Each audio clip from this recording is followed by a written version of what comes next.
If you're looking for new speakers for your home theater, well, you're in luck because today we're going to take a look at the Aperion Audio T65 and T65S Theatrus speakers. That's right, speakers made only for your theater. These are dedicated theater speakers. So stick around and we'll get right to it after the break.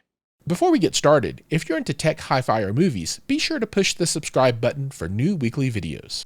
So let's talk a little bit about exactly what's going on here. So this is a home theater speaker, and I really think this is designed for home theater only, right? So you got magnetic grills, and you got some interesting stuff going on here, right? So in this model, this is the T65 as opposed to the T65S down here, which is the slim version. This is the fatty, and that's the skinny, right? So you're going to be rolling dual 6.5-inch mid-range drivers, a couple of 2-inch dome mid-range, right? So if you take a look here, you can see these are absolutely different than usual, right? They poke out, it's like inverted. And then you've got an AMT tweeter, right? Air motion transformer. This is a bass reflex design, which comes with port plugs so you can make it sealed.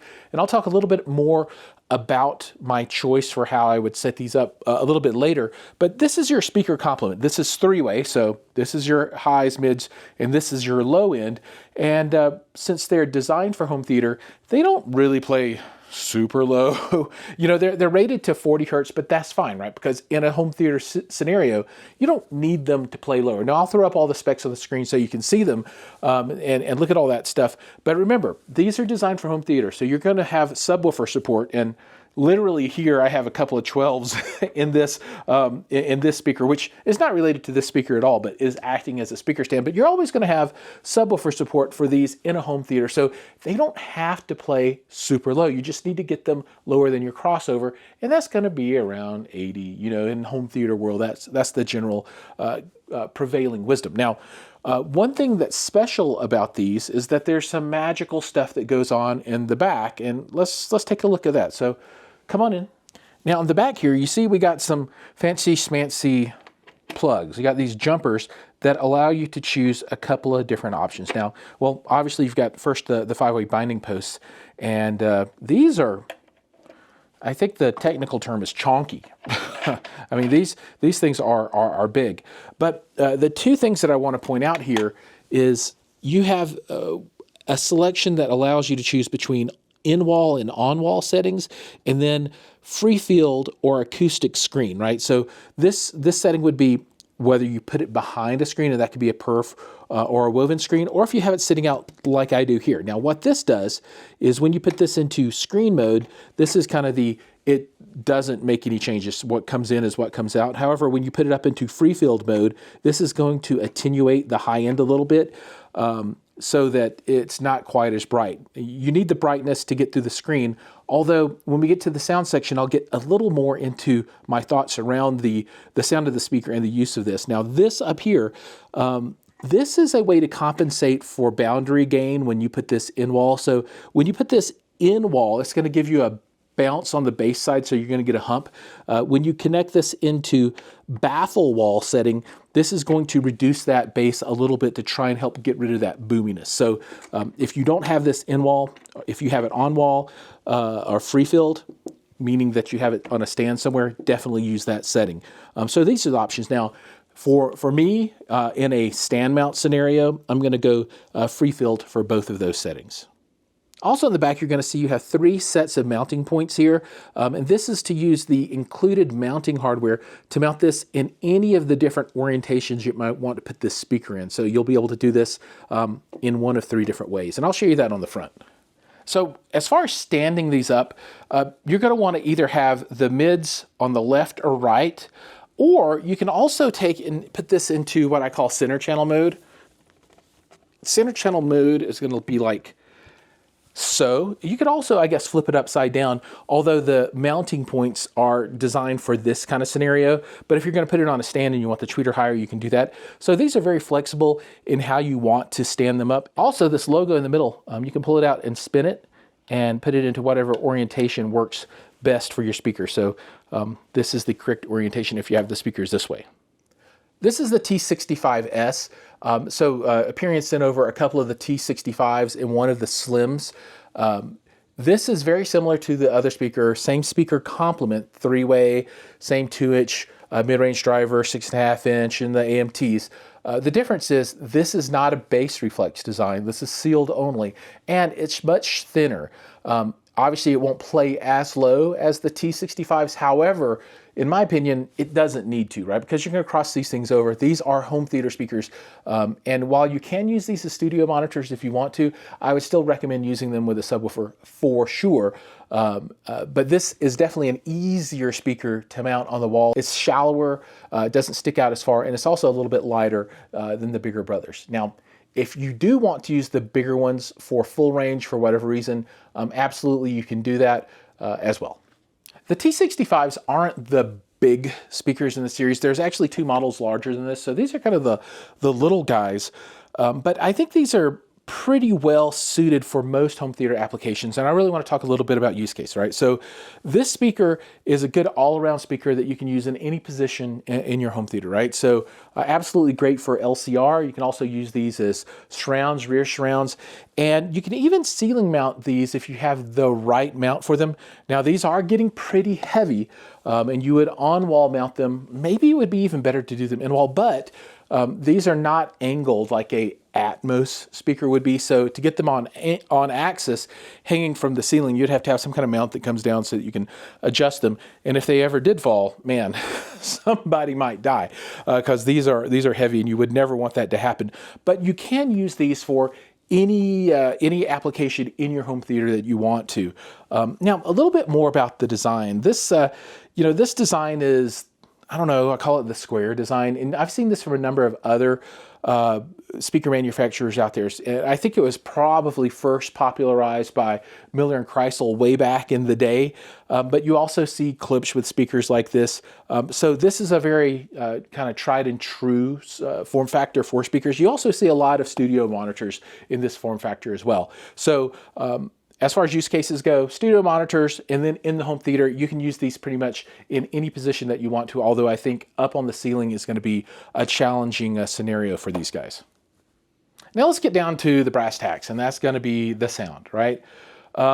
So first off, let's talk about the ports. I would never run these with the ports open in bass reflex mode unless you don't have subwoofers, and I would never run them without subwoofers. So from my point of view, you should always keep these in seal scenario, because once you get sound underneath port tuning for any speaker, you're going to have phase rotation, they'll go out of phase.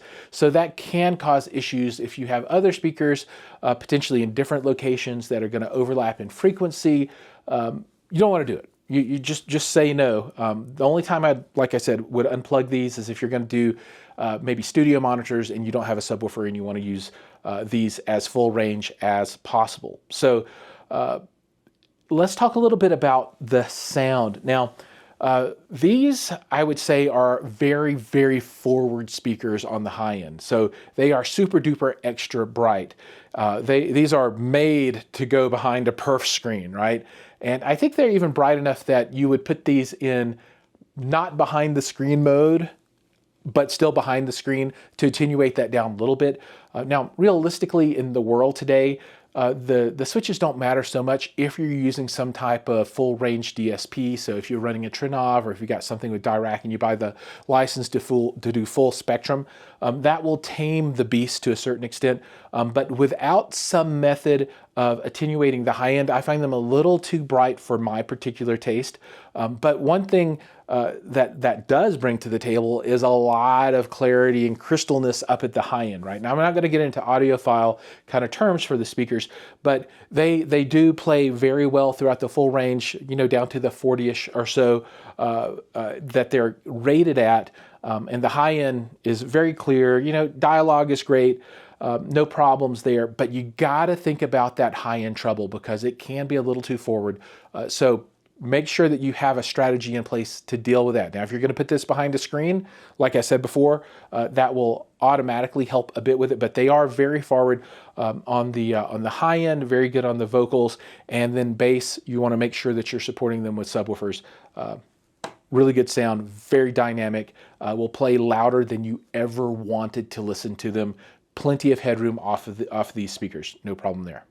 So I tested these with a number of different movies. So started out with Blade Runner 2049, moved over to a little Matrix, did a little The Greatest Showman, also did some A Star is Born for that musical kind of experience. So all of the normal heavy hitters that you'd see in any kind of theater demo, also Ready Player One, the chase race, and all those were really, really good. But to talk a little bit about what I used to make them sound their best, and this is the signal chain.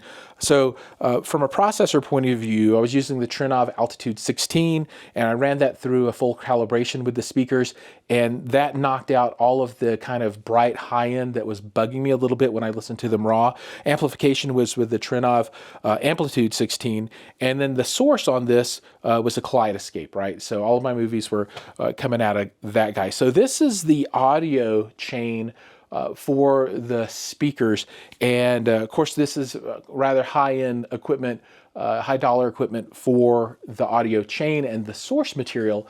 But I will say that the Trinnov really brought these things to life and made them sound the way that I want my speakers to sound, which is a little more neutral on the high end.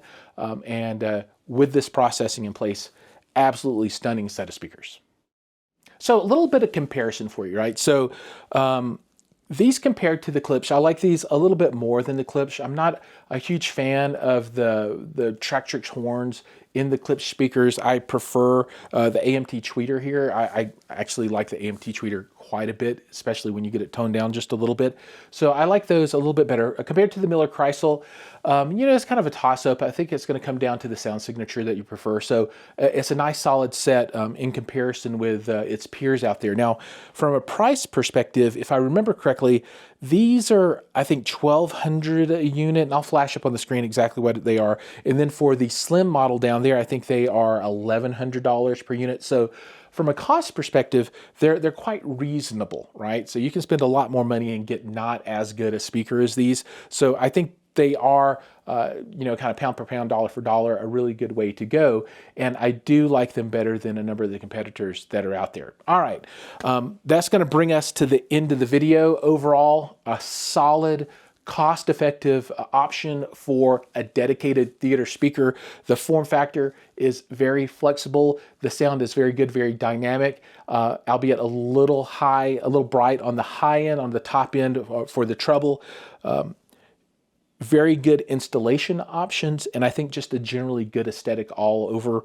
They look great. I mean, they look like a really pro speaker, and they'll look really good on your wall. All right, thank you so much for watching. Remember, like, subscribe, ring the bell, do all those things. And I'd be interested, is this a speaker that you would entertain? If so, drop a comment down below. And if you like this video, there'll be another one that pops up. Give that one a try as well. I think you'll like it. See you guys in the next video.